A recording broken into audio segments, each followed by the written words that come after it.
जैसा कि दोस्तों मैंने प्रीवियस वीडियो में आपको बताया था कि डीएनए फिंगरप्रिंटिंग को हम डीएनए प्रोफाइलिंग भी कहते हैं और इस टेक्निक में डीएनए रिस्ट्रिक्शन एनालिसिस द्वारा एक इंसान को दूसरे इंसान से कैसे अलग आइडेंटिफाई किया जा सकता है इसके बारे में जानते हैं। तो ये जो टेक्निक था सबसे पहले ब्रिटिश जेनेटिक्स एलेक्स जेफरी ने 1984 में दिया था। तो डीएनए फिंगरप्रिंटिंग का ये जो टेक्निक है ये न्यूक्लियोटाइड के सीक्वेंस के आइडेंटिफिकेशन पर आधारित है। जैसा कि दोस्तों प्रीवियस वीडियो में मैंने बताया था कि इंसानों के 99.9% जो जीन होते हैं वो एक जैसे होते हैं, यानी कि समान होते हैं। केवल 0.1% ही जीन अलग होते हैं, यानी कि उनके न्यूक्लियोटाइड के जो सीक्वेंस होते हैं वो अलग होते हैं। यहाँ पर आप देख सकते हैं कि 3 इंसान है, ए, बी और सी। इनके 99.9% जो जीन है वो एक समान है, लेकिन 0.1% जो जीन है या फिर न्यूक्लियोटाइड जो सीक्वेंस है वो अलग है। तो ये जो 0.1% जीन सीक्वेंस होते हैं ये शॉर्ट सीक्वेंस होते हैं और ये जो शॉर्ट सीक्वेंस होते हैं हर इंसान में अलग होते हैं और इन्हीं को पहचान कर हम हर एक इंसान को एक दूसरे से अलग कर सकते हैं। तो ये जो शॉर्ट सीक्वेंस होते हैं इसमें लगभग 20 से 100 बेस पेयर न्यूक्लियोटाइड सीक्वेंस होते हैं और जो कि मैंने बताया था कि हर एक इंसान में अलग होते हैं, इसलिए इन्हें बोला जाता है variable number of tandem repeats, जिसे शॉर्ट में हम बोलते हैं VNTRS। तो VNTRS क्या होता है इस पे मैंने डिटेल में वीडियो बनाया हुआ है, प्रीवियस वीडियो। आप प्रीवियस वीडियो देख लीजिए, आपका VNTRS से जुड़ा हुआ जो कंसेप्ट है वो क्लियर हो जाएगा। तो जैसे यहाँ पर पर्सन ए है उसके में VNTRS ऐसा है, बी में VNTRS कुछ ऐसा है और सी में कुछ VNTRS ऐसा है। तो सभी में 99.9% जीन एक जैसे हैं और केवल 0.1% जो जीन है वो अलग है, यानी कि VNTRS अलग है। तो जीन में जहाँ पर VNTRS होते हैं उसकी जो लेंथ होती है हर एक इंसान में अलग होती है। तो आइए नेक्स्ट हम बात करते हैं कि कौन कौन से स्टेप इन्वॉल्व होते हैं डीएनए फिंगर प्रिंटिंग में।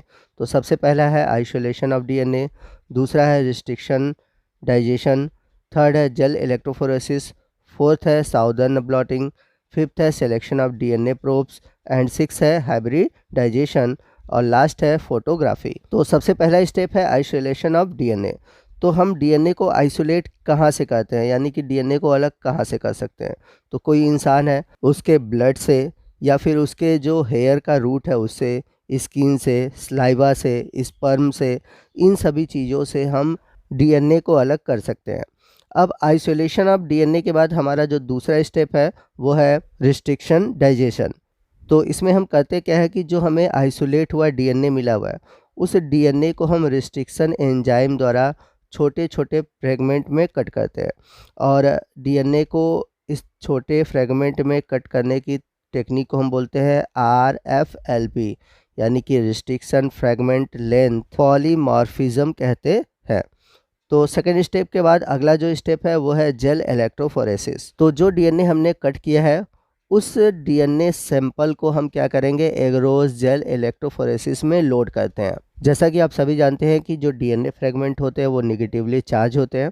यहाँ पर आपसे एक क्वेश्चन है कि डीएनए क्यों निगेटिवली चार्ज होता है, आपको इसका आंसर कमेंट करके बताना है। तो डीएनए जो होता है वो निगेटिवली चार्ज होता है, इस वजह से ये पॉजिटिव पोल की तरफ मूवमेंट करता है और इसका जो मूवमेंट है वह डीएनए के लेंथ पर डिपेंड करता है और ये जो डीएनए होते हैं एक बैंड के रूप में उस एगरोस जेल पर पाए जाते हैं।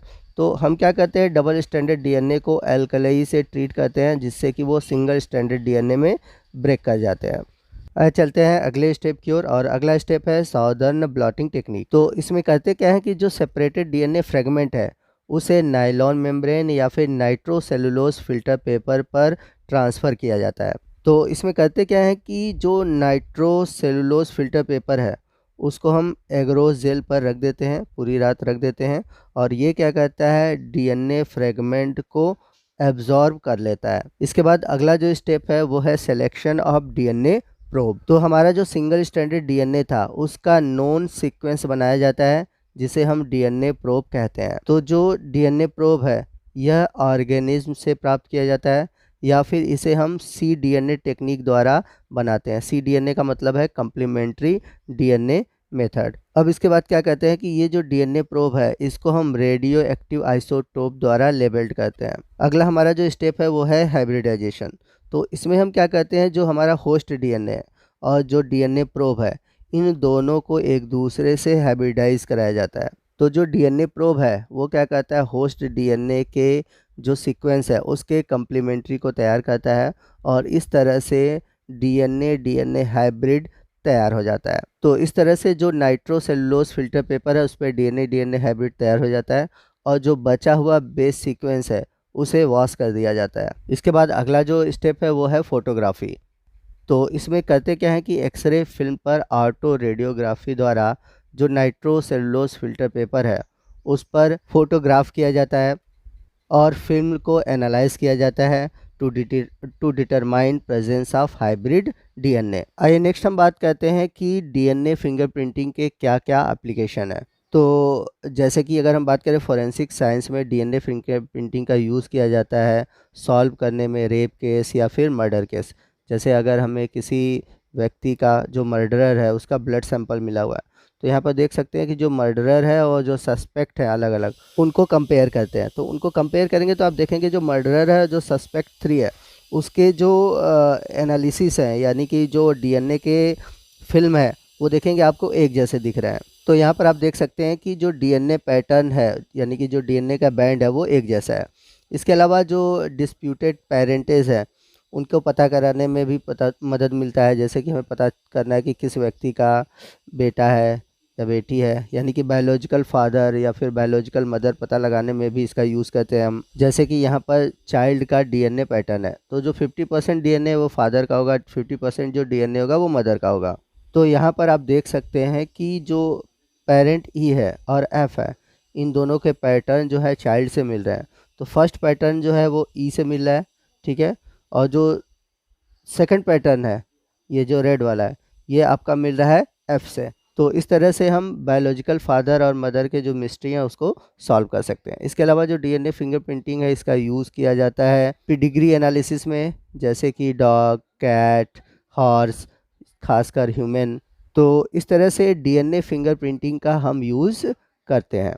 तो बहुत इंपॉर्टेंट टॉपिक है। आई होप आपको डीएनए फिंगरप्रिंटिंग का ये जो वीडियो है अच्छे से समझ में आ गया होगा। तो आपको आज का ये वीडियो कैसा लगा कमेंट करके ज़रूर बताइएगा। अगर वीडियो अच्छा लगा हो तो वीडियो को लाइक और शेयर करना मत भूलिएगा। और यदि आप हमारे चैनल पर नए हैं और अभी तक आपने हमारे चैनल को सब्सक्राइब नहीं किया हुआ है तो प्लीज़ चैनल को सब्सक्राइब कर लीजिए और बगल में जो बेल आइकन है उसे प्रेस करना मत भूलिएगा, ताकि जब भी मैं इस तरह के इन्फॉर्मेटिव वीडियो अपलोड करूँ उसका नोटिफिकेशन आपको मिलता रहे। तो मिलते हैं अगले वीडियो में अगले टॉपिक के साथ। तब तक के लिए जय हिंद, जय भारत।